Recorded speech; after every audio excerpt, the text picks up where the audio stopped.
ताजेर आमी काय उलोवंक शकना। गव्हर्मेंट ऑफ इंडियाच्या नॉर्म्स प्रमाणे आमी गेल्ले आसा आनी हाच्या खातीर दोनूय डिस्ट्रिक्टांनी ऑलरेडी मिटिंगो जाल्ल्यो। मिटिंगेक हे पॉयंट डिस्कस जाले।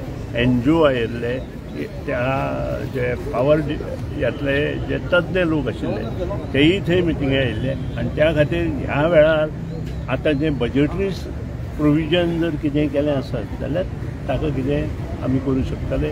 पूण हो विशय फायनान्स मिनिस्टरा कडेन उलयले शिवाय मुखार वचूंक शकना।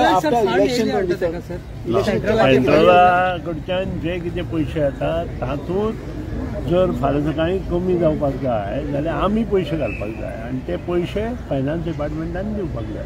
सेंट्रलाच्या पयशांतल्यान आमी तें करूं शकना एट दीस इलेक्शनां ही पयलीं जावपाची सगळी हें इलेक्शनाक लागून आमी सोंपोवन दवरिल्ली आनी इलेक्शन जालें कोड ऑफ कंडक्ट आशिल्लो। कोड ऑफ कंडक्टा अशी डिसिजनां घेवंक शकना आनी त्या खातीर कोड ऑफ कंडक्ट जाले नंतर आमी हे डिसिजन